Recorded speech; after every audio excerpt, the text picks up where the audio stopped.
Hi Year 12s, this is the first question on solving recurrence relations that's on the desmos lesson.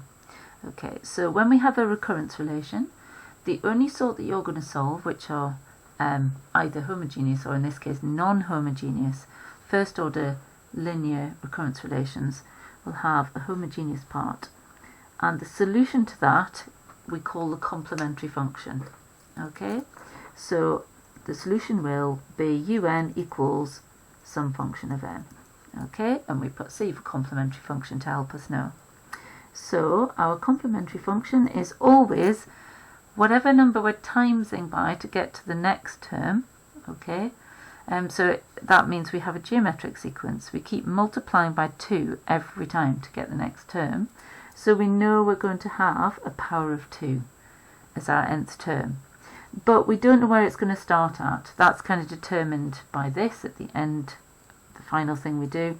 So we have to say that it's some arbitrary constant times by a power of 2. If we just had the 2, that would say that the nth term was powers of 2. But it might not be exactly powers of 2. It might be numbers times powers of 2. And then it's going to be adjusted again. Okay, so that's the complementary function.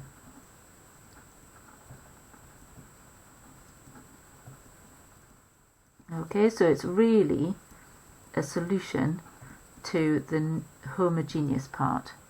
Okay, right, so now we turn our attention to the non-homogeneous bit, which here is just a constant. And so we choose a particular solution that matches the non-homogeneous part. So we're saying, well, actually a solution, so an nth term for this sequence will have the same form as that.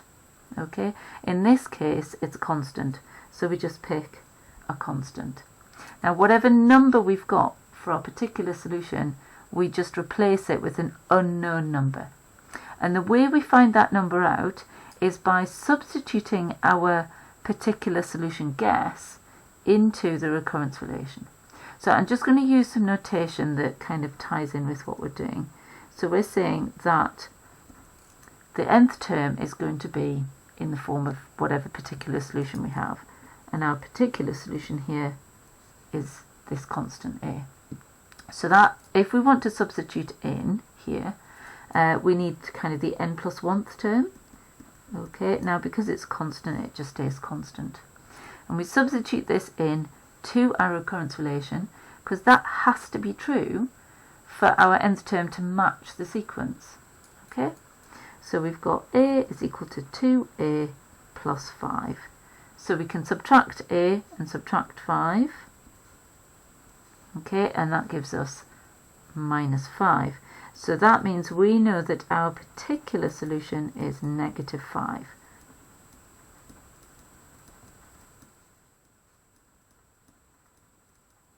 Okay, so it's kind of saying our nth term has got to have minus 5 in it. Now we can combine these and that will give us our most general solution. Okay, so the general solution